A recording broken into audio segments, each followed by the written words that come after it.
Halo, apa kabar Gan? Jumpa lagi dengan Juragan Film 21. Kali ini kita akan membahas alur cerita film berjudul Alive. Film yang dirilis pada tahun 1993 ini dibuat berdasarkan kisah nyata kejadian kecelakaan pesawat Uruguay 571 pada tahun 1972. Jadi, jangan skip video ini agar Agan bisa memahami isi cerita film ini secara penuh.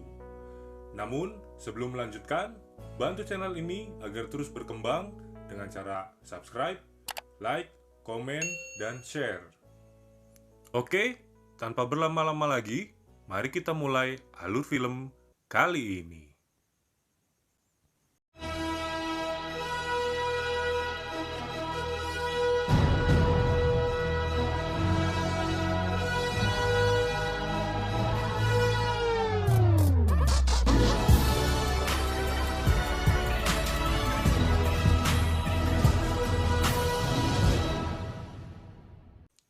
Di awal film, kita ditunjukkan pada seseorang yang sedang bercerita.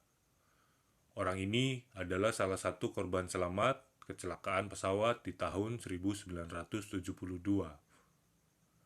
Kemudian, scene beralih ke sebuah pesawat yang sedang terbang melewati pegunungan Andes. Pesawat ini membawa tim rugby asal Uruguay beserta keluarga dan koleganya untuk bertanding di Chile. Keadaan di dalam pesawat tampak sangat ramai karena anggota tim rugby ini tak mau diam dan sangat sulit diatur. Ini adalah Antonio, kapten tim rugby asal Uruguay ini. Kemudian, 20 menit menjelang pendaratan, kru pesawat meminta kepada para penumpang untuk duduk dan tenang. Namun, rupanya peringatan ini tidak dihiraukan oleh para penumpang. Lalu pesawat pun menurunkan ketinggian dan masuk ke dalam gumpalan awan tebal. Lalu pesawat pun beberapa kali terguncang. Sebagian penumpang merasa takut, tapi sebagian lagi tetap saja bergurau di tengah situasi seperti itu. Sepertinya mereka tidak menyadari ada bahaya menanti mereka di depan sana. Tiba-tiba, pesawat terguncang lebih hebat. Kali ini mereka mulai merasa takut, dan akhirnya membuat mereka mulai duduk dan diam. Kemudian, di kabin pilot, alarm peringatan untuk menaikkan ketinggian menyala. Rupanya pesawat terbang terlalu rendah. Kedua pilot pun berusaha menaikkan ketinggian pesawat, namun mereka gagal. Pesawat pun menabrak puncak pegunungan Andes.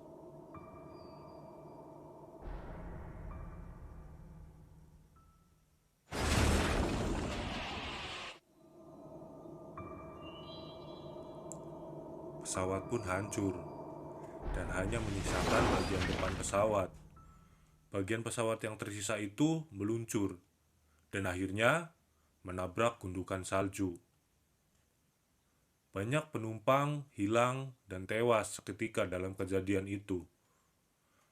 Penumpang yang masih hidup mengalami luka-luka. Ada yang hanya luka ringan, ada juga yang terluka parah. Sebagian penumpang juga masih terjepit akibat benturan pesawat dengan permukaan salju. Seseorang bernama Nando mengalami koma. Ibunya tewas seketika, dan kakak perempuannya mengalami luka parah. Para penumpang yang selamat bahu-membahu saling membantu.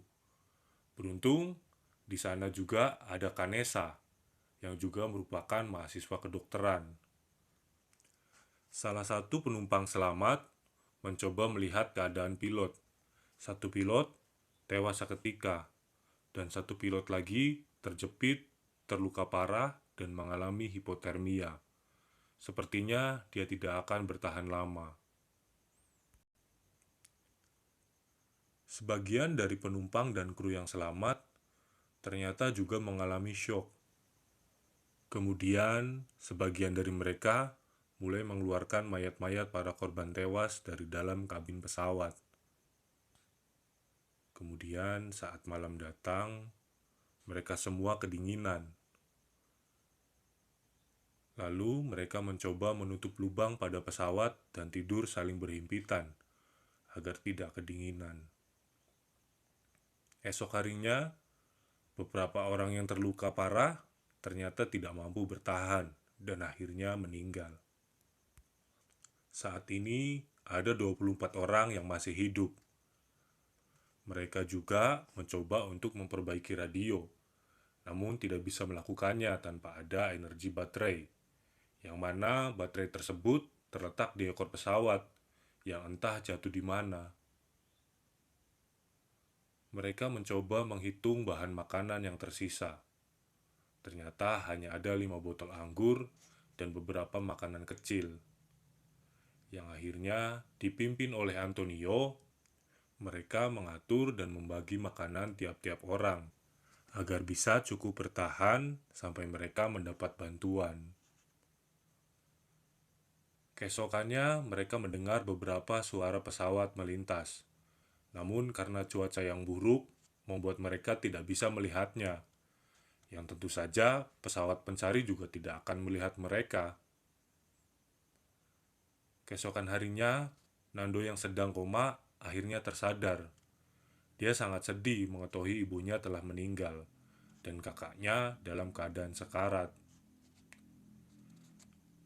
Di hari berikutnya mereka melihat sebuah pesawat melintas dan mereka pun berpikir bahwa mereka telah ditemukan.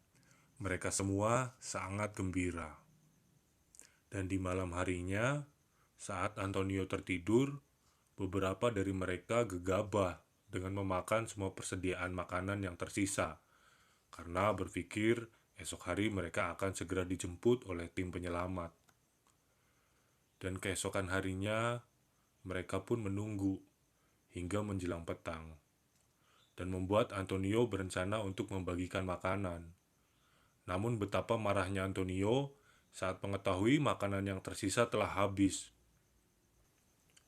Selesai dengan kemarahan Antonio, salah seorang dari mereka bertanya, kenapa jika mereka telah diketahui posisinya, tidak ada tim penyelamat yang setidaknya mengirimkan bahan makanan untuk mereka? Dan akhirnya mereka pun ragu jika posisi mereka telah diketahui oleh tim penyelamat.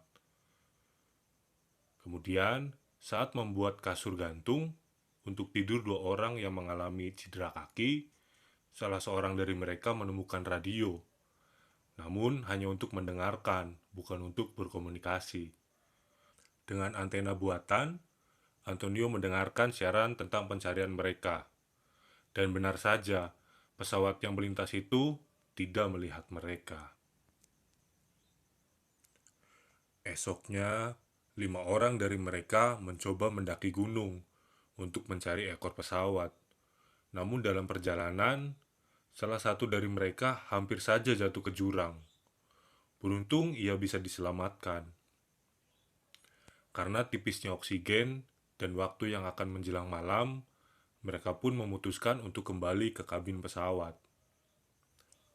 Hari demi hari berlalu. Mereka melaluinya tanpa makanan. Lalu, Antonio mendengar siaran radio yang mengatakan bahwa pencarian mereka dihentikan dan mereka semua telah dianggap sudah meninggal.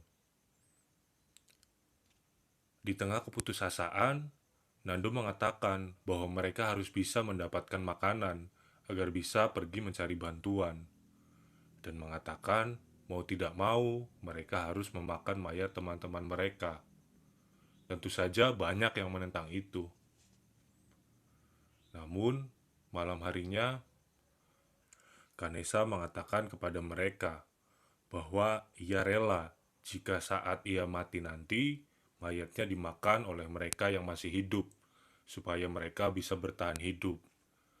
Mendengar pernyataan dari Kanesa tersebut, akhirnya banyak penumpang lain juga yang berpikiran hal yang sama dengan Kanesa. Keesokannya, mereka berkumpul di depan mayat-mayat teman mereka. Dengan penuh keraguan, mereka masih belum berani melakukannya. Hingga akhirnya, Kanesa memutuskan ia yang akan melakukannya terlebih dahulu.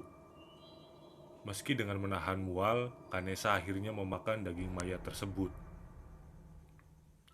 Melihat Kanesa melakukannya, akhirnya beberapa dari mereka berani mengikutinya, meski dengan menahan jijik. Dan karena merasa telah memiliki energi dari daging manusia yang mereka makan, 3 orang dari mereka memutuskan untuk pergi lagi mencari ekor pesawat. Hingga keesokan harinya, orang-orang yang tidak ikut berpikiran bahwa 3 orang tersebut sudah tewas kedinginan. Namun ternyata tidak. Mereka masih bisa bertahan dan menemukan beberapa mayat korban lain dan juga beberapa kursi pesawat. Dan betapa senangnya orang yang tersisa di kabin mengetahui 3 orang ini bisa kembali dengan selamat. Mengetahui berita ditemukannya serpihan pesawat, mereka pun membentuk lagi tim untuk mencari ekor pesawat. Namun, belum sempat mereka berangkat, malam harinya terjadi badai dan longsoran salju yang menimpa bangkai pesawat, yang langsung menewaskan 8 orang dari mereka, termasuk Antonio. Hingga kini hanya tersisa 16 orang saja yang masih hidup. Singkat cerita, setelah berhari-hari, 3 orang dari mereka memutuskan untuk pergi mencari ekor pesawat lagi. Dan akhirnya mereka pun menemukan ekor pesawat tersebut. Di sana juga terdapat beberapa makanan. Dan sayangnya, baterai yang mereka temukan tidak mungkin bisa dibawa karena terlalu berat. Akhirnya mereka kembali dan memutuskan membawa radio dan salah seorang yang dianggap bisa memperbaiki radio ke ekor pesawat. Namun ternyata sia-sia. Radio itu tidak bisa diperbaiki lagi.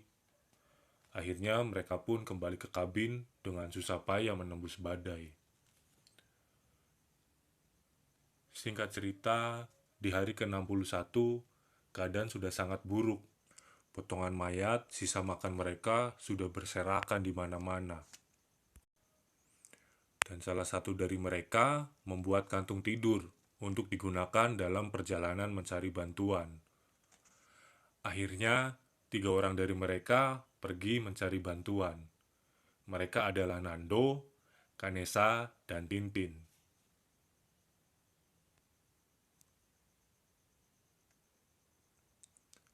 Setelah beberapa hari perjalanan, melalui jalur terjal dan curam, mereka masih saja belum menemukan peradaban. Hanya puncak-puncak gunung bersalju yang tinggi menjulang. Hingga di satu waktu, Kanesa hampir saja tewas karena tergelincir.